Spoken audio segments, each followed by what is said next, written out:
Convido você a se colocar de pés, então. Nós estamos falando sobre misericórdia. As mensagens têm ido aí para o Spotify, para o YouTube. Você deve acompanhar a rede social da nossa igreja.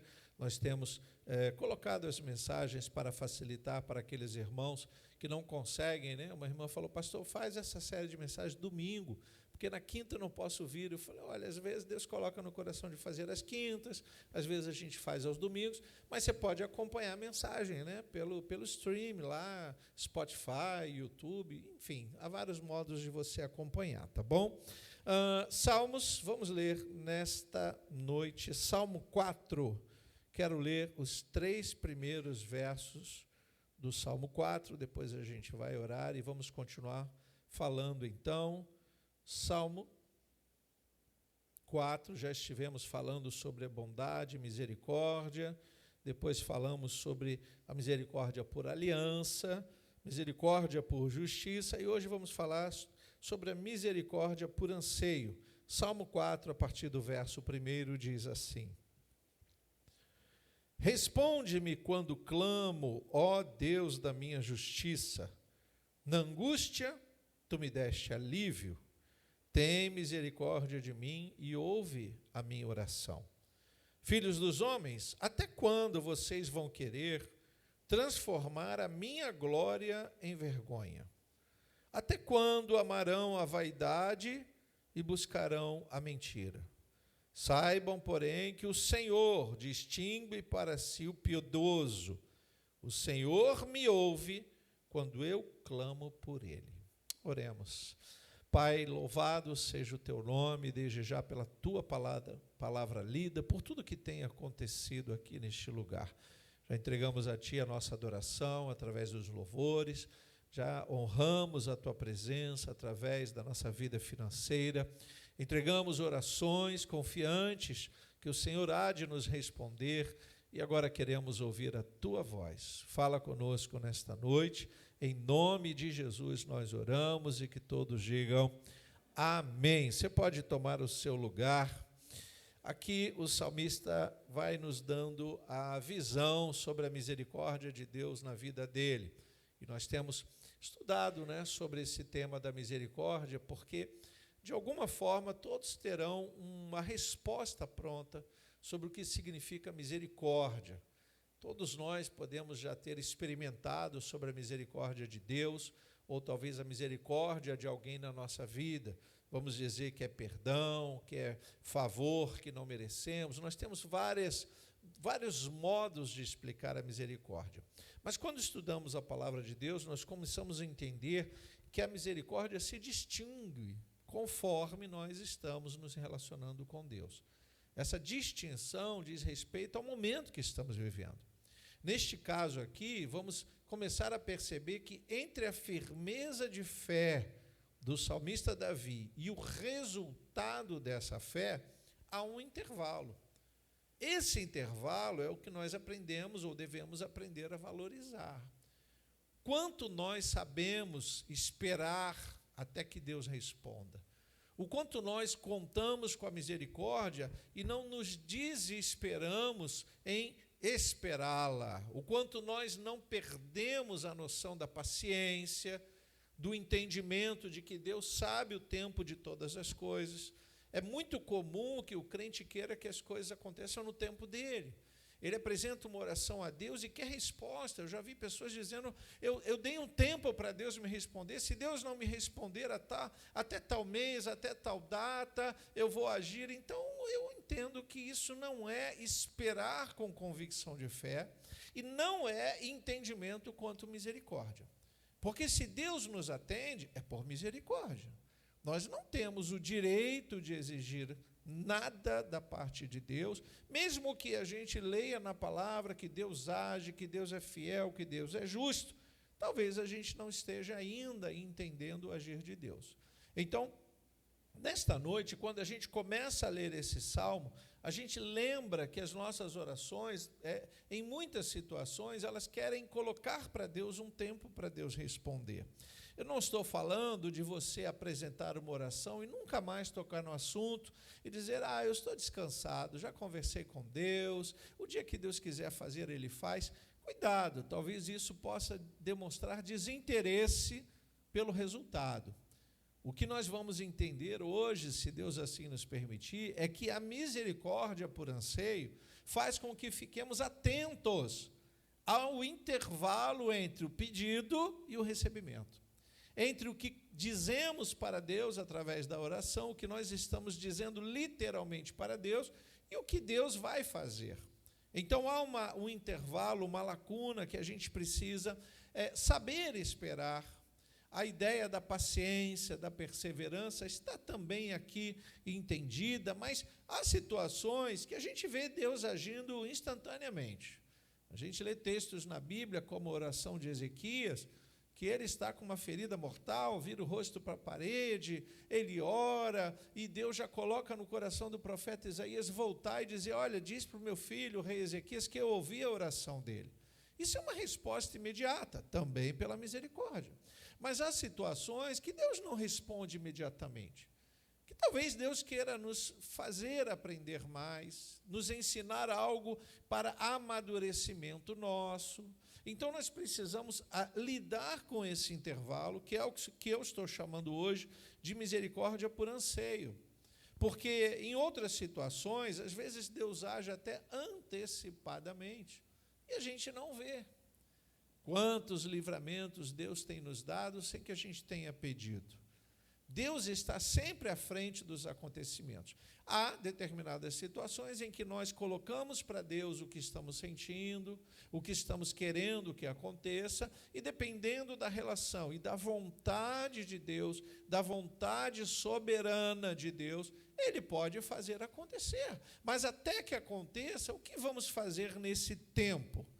Eu chamo esse tempo de espera atemporal. Esperança atemporal, ou seja, não tem tempo determinado.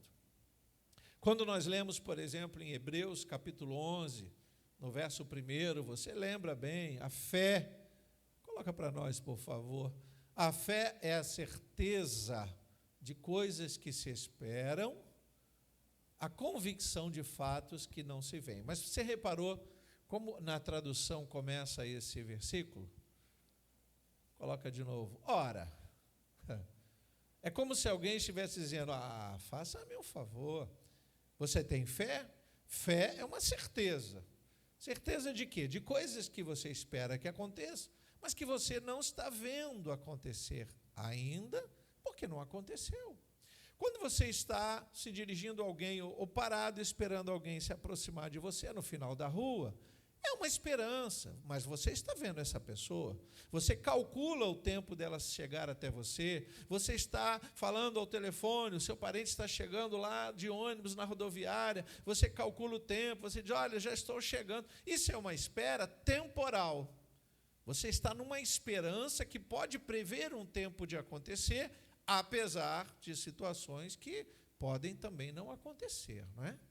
Quantos são os testemunhos que ouvimos de situações trágicas e acontecimentos, de pessoas que estão no aeroporto esperando e o avião não chega, ou porque se desviou, ou mesmo porque aconteceu um acidente. Essa espera que é temporal, ela pode nem acontecer um resultado positivo. Mas se nós pensarmos em calcular um tempo de espera, eu chamaria de esperança temporal. E o que é atemporal? Vai significar que eu nem imagino quando Deus vai fazer. Eu tenho uma convicção de que Deus vai fazer. Eu já ouvi a palavra de Deus, eu já li a Bíblia, Deus já falou no meu coração, Deus já colocou no meu coração uma firmeza, porque até para a gente ter firmeza de fé, dependemos de Deus. Dependemos da nossa relação com Deus. Não é determinar, não é pensamento positivo. Não é chegar e dizer, eu sei que Deus vai fazer, porque na Bíblia está escrito. Se Deus quiser, está escrito também. Se Deus quiser, Ele fará. Se Deus quiser, Ele aprovará os meus projetos. Se Deus quiser, Ele vai à frente, desbaratando o inimigo para que a gente alcance. Então veja que essa dependência é importante. Enquanto Hebreus 11:1, como nós lemos, vai dizer que nós oramos, confiamos, mas não sabemos quando a resposta virá, porque é uma fé convicta, mas que não nos deu tempo. E o que vamos fazer então nesse intervalo de tempo? Nós vamos ter que aprender a conviver com a especulação do inimigo, que é exatamente isso que Davi está vivendo. Nesse tempo que nós esperamos o haja de Deus, o acontecimento de Deus, o inimigo não vai perder tempo. Ele vai zombar da nossa fé, ele vai trazer especulações para esfriar o coração do crente. Ele vai dizer, puxa, você há tanto tempo, você é crente, você ora, você não falta um culto, você vai à reunião de oração, você faz jejum, você está sempre buscando. E por que Deus não agiu? Olha o inimigo trabalhando para fazer com que, nesse intervalo de misericórdia por anseio, você esfrie o seu coração. O que está acontecendo nesse salmo é que Davi resume isso como um conselho para descansarmos.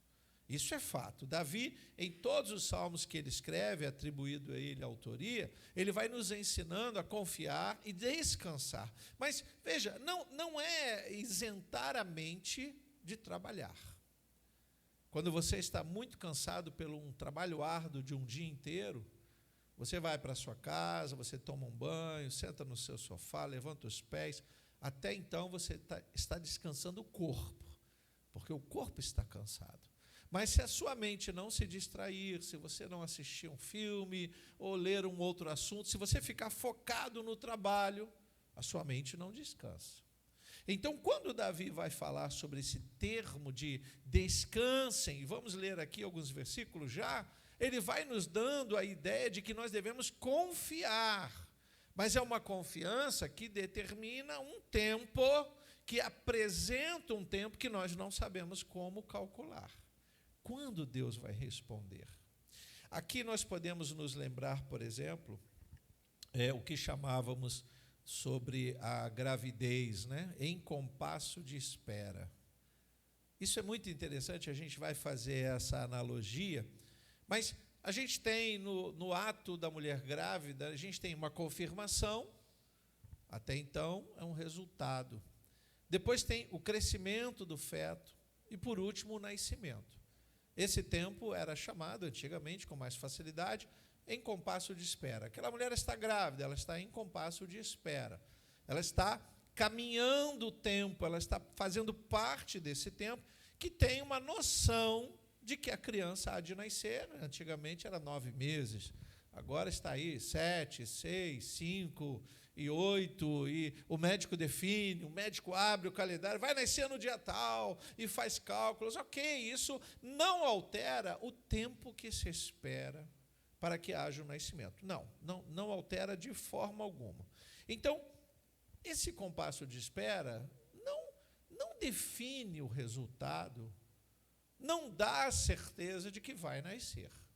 Mas é um momento em que a mulher precisa tranquilizar o seu coração, tratar da sua saúde. Veja que é um intervalo entre o anúncio de que futuramente virá um bebê e a chegada do bebê. Tem um tempo. Quando nós oramos a Deus e esperamos um resultado, e neste caso, quando estamos falando de misericórdia, quando a gente clama a misericórdia de Deus, há um tempo para Deus agir que vai diferenciar bastante de cada situação. Há pessoas que vão poder relatar, eu orei e Deus no mesmo dia respondeu, glória a Deus. Mas e quando não é assim? O que acontece é que o inimigo começa então a zombar, irmãos. O que Davi está vivendo, ele vai falar sobre essa espera. Aí em Salmo 4, a partir do verso 4, nós não lemos, vamos ler agora. Salmo 4, verso 4 diz assim: tremam de medo e não pequem, consultem no travesseiro o coração. Olha que coisa interessante a expressão poética. Consulte no travesseiro, que seria aquele momento do descanso, o coração. Veja como está o seu momento de expectativa por uma resposta. E esperem, sosseguem, ofereçam sacrifícios de justiça e confiem no Senhor. Há muitos que dizem, quem nos dará a conhecer o bem, Senhor? Levanta sobre nós a luz do teu rosto. mais alegria me puseste no coração do que a alegria deles, quando eles têm fartura de cereal e de vinho. Então, Davi aqui está se referindo àqueles que só se alegram quando estão na abundância. Veja que Davi está vivendo um outro momento. Olha o que ele diz no verso 8: em paz me deito e logo pego no sono, porque só tu, Senhor, me fazes repousar seguro. Veja que conselho maravilhoso Davi está nos dando quanto ao agir de Deus em prol dos seus filhos. Mas, ao mesmo tempo, Davi vai dizendo no verso 1, que nós já lemos, quero ler de novo com você, quando ele diz ao Senhor: responde-me quando clamo, ó Deus da minha justiça. Na angústia tu me deste alívio, tem misericórdia de mim e ouve a minha oração. A impressão que nos dá é que, mais de uma vez, o salmista Davi está enfrentando alguma situação de perigo. E ele tem que clamar pela misericórdia de Deus. Ele traz à memória que já recebeu o alívio de Deus na angústia e que agora ele conta com a misericórdia porque ele está apresentando a Deus a oração. Mas ainda não surgiu a misericórdia. Acabamos de ler aqui Davi falando, olha o verso 2, como está escrito: filhos dos homens, até quando vocês vão querer transformar minha glória em vergonha? Os inimigos estão pleiteando contra ele. Até quando amarão a vaidade e buscarão a mentira? Saibam, porém, que o Senhor distingue para si o piedoso, o Senhor me ouve quando eu clamo por ele. Davi está dizendo claramente que ele conta com a misericórdia de Deus, mas ela ainda não veio. Não veio como ação contra os inimigos. Ele ora a Deus, ele se depara com o inimigo está lá zombando, o inimigo está dizendo: vou atacar, o inimigo talvez esteja dizendo: onde está o seu Deus, Davi? Davi, nós vamos perseguir. Veja como isso se parece às vezes com a afronta do inimigo quanto à nossa fé. Quando nós somos atacados moralmente, quando falamos contra a nossa fé, só porque ainda não mostramos o resultado que o mundo quer ver. O mundo só acredita vendo, né? O mundo é Tomé o tempo todo. Mas o que Davi está fazendo? Contar com a misericórdia. E enquanto a misericórdia não vem, como lidar com a situação dessa expectativa do mal? Porque enquanto nós temos uma expectativa de bons resultados, o inimigo tem expectativa de péssimos resultados. O inimigo estaria torcendo para dar errado. Não pense que não funciona, mas verdadeiramente quando o crente está enfraquecido, essa torcida contra, não é? Nas nossas crenças populares, você já ouviu alguém dizendo assim: alguém colocou um olho gordo. O olho pode ser gordo, pode ser magro. Se você estiver fraco, ele prevalece. A intenção do inimigo é desestruturar a sua fé. Então, por isso, o crente tem que estar sempre fortalecido e debaixo dessa misericórdia, que eu estou chamando de misericórdia por anseio. Só para você entender, a palavra anseio é um desejo intenso ou uma forte aspiração por algo. O anseio, basicamente, é você estar ligado com uma coisa que você quer que aconteça. Atento! Não é perder a paz sobre uma situação, pelo contrário. Na prática, é uma expectativa que vai impulsionar você a continuar acreditando. Veja que a fé, o elemento fé, tem tudo a ver com isso. Nós estamos na casa de Deus, ninguém aqui quer experimentar a morte, mas sabemos que vamos morrer. Enquanto não acontece, a gente vai vivendo conforme Deus nos permite, lutando para ter saúde, para ter paz, para ter as finanças, pagar as contas. Veja que a gente está numa caminhada que sabemos que vai ter um fim, mas é uma esperança atemporal. Não sabemos o dia e a hora. Ninguém sabe. Às vezes o médico tenta adivinhar e diz: olha, você tem 3 meses de vida. Mas se Deus não quiser, você tem 1 ano, você tem 10 anos, e assim vai. E às vezes é o inverso, né? Eu já ouvi uma história muito interessante de uma pessoa que estava recebendo um diagnóstico de câncer, e era um câncer muito feroz, e a pessoa não conhecia Cristo.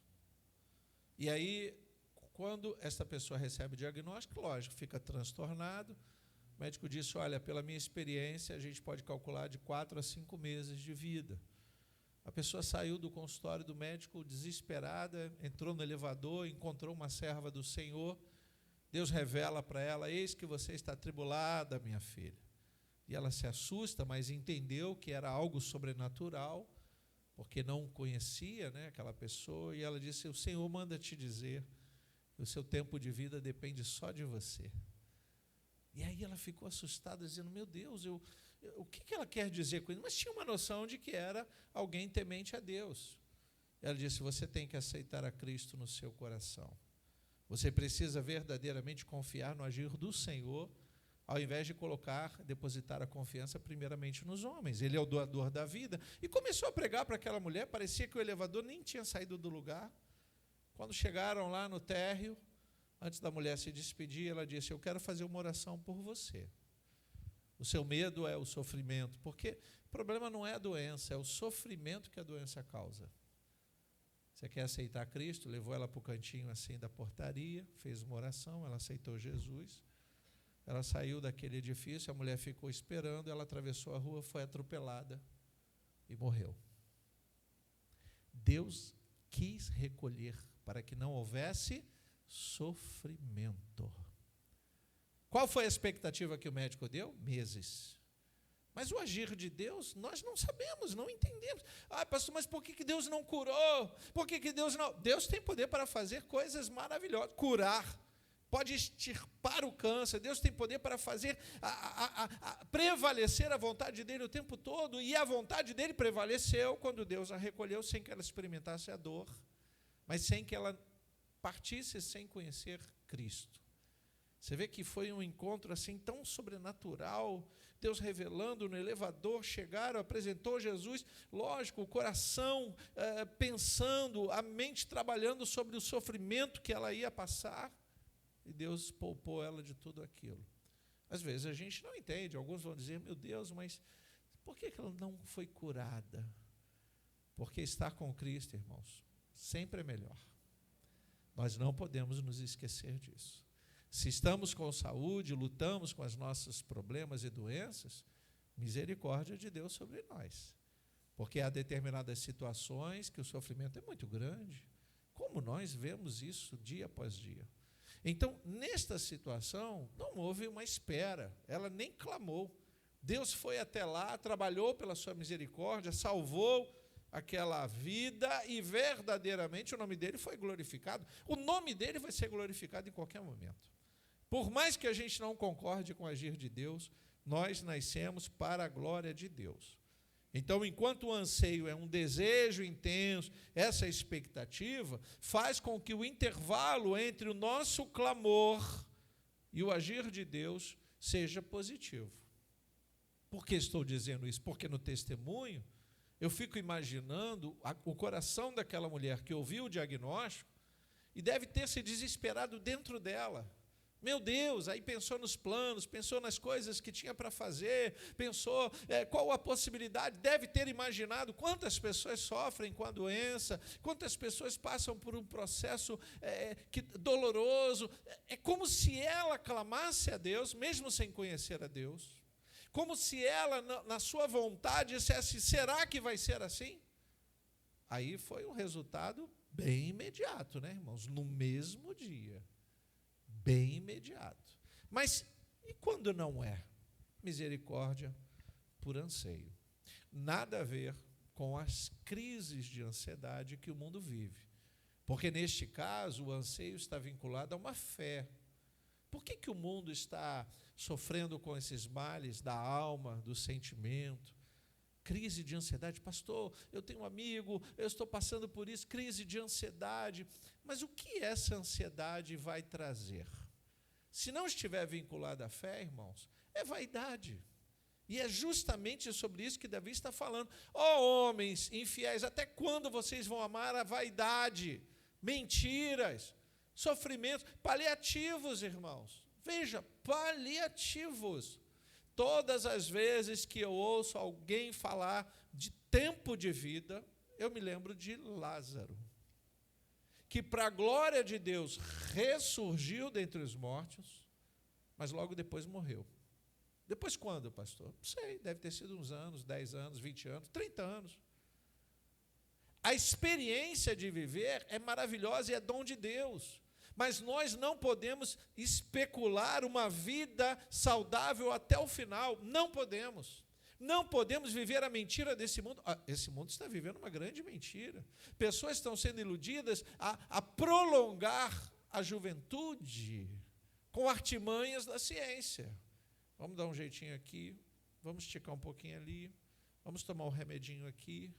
Uma coisa é você viver a saúde, viver de uma forma saudável. Outra coisa é você se recusar a envelhecer, se recusar a adoecer. Você vai lutar numa vaidade incrível, irmãos. É um sofrimento muito maior, porque você vai cair nas garras do inimigo, que faz com que a vaidade seja uma verdade para quem acredita. A vaidade é uma mentira. A vaidade é uma enganação. E o termo vaidade, né, que algumas pessoas vinculam às coisas fúteis, não. Uma coisa é quando nós cuidamos de nós, e outra coisa é quando nós nos recusamos a viver o que Deus tem para nós. Esse é o grande perigo, porque nós caímos nas garras dessas pessoas. Não é isso que está acontecendo nos últimos dias? Veja nesse momento como Davi, num outro salmo, Salmo 25, se você abrir sua Bíblia, Salmo 25, verso 1, veja como é o mesmo aspecto da misericórdia que encontramos no Salmo 4, encontramos também no Salmo 25. Salmo 25, no verso 1, diz: a ti, Senhor, elevo a minha alma. Ele ora, ele conversa com Deus. Deus meu, em ti confio. Não seja eu envergonhado, nem exultem sobre mim os meus inimigos. Na verdade, dos que em ti esperam, ninguém será envergonhado. Envergonhados serão os que sem motivo procedem traiçoeiramente. Faze-me conhecer os teus caminhos, Senhor. Ensina-me as tuas veredas, guia-me na tua verdade. Ensina-me, pois tu és Deus da minha salvação, em quem eu espero todo dia. Olha o que ele diz no verso 6. Lembra-te, Senhor, das tuas misericórdias e das tuas bondades, que são desde a eternidade. Agora no verso 7, olha a firmeza, olha a confissão de que Davi não é tão santo quanto parece. Olha o que diz no verso 7. Não te lembres dos meus pecados da mocidade, nem das minhas transgressões. Lembra-te de mim, segundo a tua misericórdia, por causa da tua bondade. É como se Davi dissesse: eu não mereço o que estou pedindo, mas não me custa pedir. Aí surge a misericórdia por anseio. Davi sabe que não é o que a gente está aqui dizendo santo o suficiente, como no verso 7 ele diz: olha, não lembra dos meus pecados não, porque se o Senhor lembrar não vai me atender. Não lembra das minhas falhas, porque se o Senhor lembrar eu nem tenho coragem de pedir. Mas a misericórdia por anseio vai fazer com que ele apresente a oração e espere o agir de Deus. Que verdadeiramente, quando nós clamamos a misericórdia de Deus, sabendo que nós não somos merecedores, nós estamos fazendo com que Deus não encontre motivos para não agir. Nós estamos tentando fazer com que Deus, pela sua bondade, haja em favor de nós. E isso precisa estar no nosso coração, queridos. Nós não damos ordens para Deus, mas nós podemos, como filhos arrependidos das nossas falhas, tocar na mão de Deus e fazer com que Ele nos abençoe. Você pode dizer amém por isso? É tão bom estarmos debaixo da graça de Deus, é tão bom entender isso. Foi esse mesmo propósito, vou ler um outro texto com os irmãos, que Isaías clamou pelo povo de Israel. Isaías capítulo 33, versículo 1 e 2. Veja que a oração é muito semelhante às orações que lemos no Salmo 4 e no Salmo 25. Isaías capítulo 33, versículo 1 e 2, olha o que diz. Quando Isaías profere uma palavra contra o inimigo, dizendo: ai de você, destruidor, que nunca foi destruído. O mal, que só destrói, mas continua de pé. Ai de você, traidor, que nunca foi traído. Veja como ele está se apresentando ao mal. Quando você acabar de destruir, será destruído. No tempo de Deus, o mal vai ser exterminado. Você pode dizer glória a Deus por isso? quando acabar de trair, será traído. Então, o que Deus revela para Isaías é que o mal vai ter um fim. Versículo 2, olha o que ele diz: Senhor, tem misericórdia de nós. Em ti temos esperado. Sê tu o nosso braço manhã após manhã e a nossa salvação no tempo da angústia. Então, o que Isaías está dizendo? Que ele está, juntamente com o povo, temeroso pelo que há de vir. Toda a situação, todo o enredo histórico do tempo de Isaías é um sofrimento de Israel, irmãos. Eu não sei o que pode estar roubando a sua paz, quais foram os anúncios que o inimigo fez pela TV, por alguém, uma palavra, ou mesmo a colheita de uma semeadura que você fez que pode estar roubando a sua paz. O que você deve fazer? Clamar pela misericórdia e colocar no seu coração esse anseio, essa vontade de Deus agir e deixar você ligado. A misericórdia por anseio faz com que o inimigo não prevaleça, mas você ainda não obteve a vitória. O que você está vivendo? Em compasso de espera. Você está experimentando essa misericórdia já, porque estanca a ação do inimigo, faz com que o inimigo se mantenha afastado e verdadeiramente você lá na frente prevaleça. No mundo diz aí que a esperança é a última que morre, né? Eu não sei, o que eu já vi de pessoas sem esperança no mundo, eu acho que esse adágio popular não se enquadra, não. Pelo menos para os tempos atuais. Tem muita gente sem esperança. Eu tenho lidado com muitas situações, até por conta do que eu escrevo e me envolvo e prego sobre o assunto. O suicida nada mais é do que alguém que perdeu a esperança. A esperança morreu para ele. Então, antes que a gente pense na esperança, vamos tentar fazer com que a misericórdia seja a última que venha a morrer. Crer na misericórdia. Não só esperar por esperar. Porque eu usei o exemplo daquele que vem andando na estrada e você espera ele chegar. Ali você tem uma esperança temporal. Você calcula o tempo. Em 5 minutos ele chega. Ok, pode acontecer algo no meio do caminho dele não chegar, mas basicamente você está correto em calcular o tempo. Mas quando a gente tem uma esperança atemporal, ou seja, a gente não pode calcular, a gente não tem noção de quando as coisas acontecerão, de como Deus vai agir, qual vai ser o resultado, nós apenas cremos. Aí a misericórdia por anseio faz com que você entenda que você não é derrotado, que você não é perdedor, que você está de pé porque Deus está te sustentando manhã após manhã, louvado seja Deus. E isso faz com que você fique aceso, sabe, uma pessoa com expectativa, fica aguardando o momento. Você já experimentou fazer uma entrevista de emprego, olha que coisa maravilhosa, amanhã vai ser o grande dia, você nem coloca o relógio para despertar. A expectativa faz com que você o tempo todo fique aceso. Isso não é angústia, irmãos, é um desejo de fazer com que aconteça. Veja como a misericórdia por anseio deve estar no nosso coração, porque Deus está sempre pronto para agir, Deus está sempre pronto para nos livrar. O que nós precisamos é nos manter ligados às promessas de Deus. Por isso o crente lê a palavra, relê a palavra, por isso que ele lê textos 2, 3, 4 vezes, por isso que ele ouve mensagens. E o pastor já pregou sobre esse texto, o pastor Pedro Paulo, o outro pregador também já pregou. Por quê? Porque Deus está renovando a nossa esperança, louvado seja Deus, para que a estratégia de Satanás não seja uma boa estratégia. A grande verdade é quando Davi diz: Senhor, não olha para as minhas falhas da mocidade, ou seja, o que eu errei daqui para trás.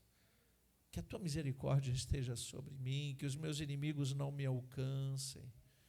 Veja que coisa maravilhosa. Vou ler ainda um último texto que fala sobre essa misericórdia por anseio que acompanha o povo de Israel por muito tempo. E veja como isso ainda está sobre nós. Números, capítulo 14, se você não achar, eu leio para você. Números, capítulo 14, lá no comecinho da sua Bíblia. Números 14, versículo 13 em diante. Quando Moisés vai clamar por essa misericórdia, o povo merece o perdão de Deus? Não. Se alguém está dependendo do perdão do outro, não é merecimento, é favor e merecido. Aí a gente começa a entender sobre a graça. Mas olha a misericórdia por anseio. Moisés não tem condições, mesmo sendo ele um líder que Deus ama, mesmo sendo ele alguém que tirou o povo de Israel com mão forte do Egito, Moisés não pode mudar os planos de Deus, mas ele pode clamar. Se Deus quiser mudar, ele muda. O plano de Deus, diante de uma grande rebeldia, era deixar que Israel morresse à míngua. Talvez nem todos. O próprio Moisés estava procurando acertar, mas também errava. Arão, que estava ajudando Moisés, também errou. Miriam também errou. Os anciãos do povo também erraram. Quantos erraram? Então, como é que eles vão clamar a misericórdia? Olha o que eu estou falando, misericórdia por anseio. Moisés, versículo 13, respondeu ao Senhor: os egípcios não somente ouviram que com o teu poder fizeste esse povo sair do meio deles, mas também o disseram aos moradores dessa terra. Então a notícia se espalhou que o Deus de Israel livrou Israel do Egito com mão forte. Eles ouviram que tu, ó Senhor, estás no meio deste povo, que face a face, ó Senhor, lhes apareces, tua nuvem está sobre eles, e vais adiante deles numa coluna de nuvem de dia e numa coluna de fogo de noite. Aí Moisés está clamando pela misericórdia. Se matares este povo de uma só vez, se não permitir que se renove, se matares este povo de uma só vez, as nações que antes ouviram a tua fama dirão: visto que o Senhor não conseguiu fazer esse povo entrar na terra que lhe prometeu com juramento, matou-os no deserto. Veja a oração e o clamor de Moisés. Versículo 17. Agora, pois, peço que a força do meu Senhor se engrandeça, como tens falado, dizendo: o Senhor é tardio em irar-se e rico em bondade. Ele perdoa a iniquidade e a transgressão, mas não inocenta o culpado. E visita a iniquidade dos pais nos filhos até a terceira e a quarta geração. Lei da semeadura está bem clara aqui. Versículo 19. Perdoa, pois, a iniquidade deste povo, segundo a grandeza da tua misericórdia. E como também tens perdoado este povo, desde a terra do Egito até aqui. O que está acontecendo é que há muitos murmuradores no meio do povo. E eles estão dizendo: olha, era melhor que a gente tivesse morrido no Egito. O Senhor nos tirou de lá, a gente viu tudo aquilo, e o mar vai se abrindo, e as pragas, mas agora a gente quer comer, não tem, quer água fresca, não tem. Eles começam a murmurar. Isso parece um pouco com a nossa história, quando nós não continuamos entendendo a misericórdia e não nutrimos essa misericórdia por esse anseio positivo de que o nosso Deus quer agir, de que Deus quer ser glorificado em nós. Deus quer o melhor para nós, queridos. Deus quer que você prevaleça contra o mal, Deus quer que você se salva, Deus quer que você tenha uma fé afiada para colocar os demônios batendo em retirada, Deus quer que você prospere. Essa é a vontade de Deus, mas isso só acontece se nós nos mantivermos debaixo da misericórdia. Por isso é uma misericórdia por anseio. O que caberia a Moisés agora? Clamar e esperar. Mas esperar como? Gente, vamos deitar na areia, cruzar os braços, vamos ficar olhando as estrelas. Eu já orei. Se Deus quiser, Ele faz. Sim, mas o quanto nós depositamos a nossa esperança e fé no agir de Deus. Não deu para ver que se Deus quisesse fazer com que esse povo morresse no deserto, já teria morrido? Será que não deu para a gente perceber que os nossos inimigos estão o tempo todo investindo contra nós e nós só não caímos no meio do caminho e nós só chegamos até aqui e nós só estamos ouvindo as instruções de Deus para nós porque Ele nos ama, porque Ele nos tem feito vencedores dia após dia, louvado seja o Senhor? Será que não percebemos que nós temos que aguardar o agir de Deus com a chama acesa no nosso coração, louvado seja o Senhor? Precisamos nutrir essa fé, irmãos. Aí vale a pena entender o que é estar com a misericórdia por anseio avivada em nós. Eu vou fazer. E fiz. Por quê? Porque a misericórdia estava sobre mim. Não porque eu sou melhor do que ninguém, pelo contrário, talvez a nossa oração, se dependesse só de nós, não chegaria no teto. Mas pela misericórdia, os tetos se abrem e Deus ouve a nossa oração. Você crê nessa palavra? Você pode se colocar de pé, por favor. Vou convidar você a curvar sua cabeça e fechar os seus olhos. Oh, louvado seja o nome do Senhor. Quantas são as situações que o inimigo tem feito com que muitos esmoreçam a fé. Muitos parem de esperar convictos, porque não entendem sobre a misericórdia por anseio. Pai, sim, ansiamos pelo Teu agir, Senhor. Ansiamos e aguardamos o momento em que o Senhor será definitivamente glorificado em nossas vidas. Mesmo que tenhamos lutas, é o Senhor que nos faz despertar pela manhã. Mesmo que nosso dia tenha sido exaustivo, numa luta contra o inimigo, ele não prevaleceu, porque o Senhor renova a nossa esperança, Pai. Continua com a Tua misericórdia sobre nós, Senhor. Perdoa os nossos pecados, as nossas falhas, Pai. Verdadeiramente te pedimos, aceita o nosso pedido de perdão, Pai. O nosso arrependimento sincero, Senhor. Pai, em nome de Jesus, Pai, abençoa-nos com toda sorte de bênção.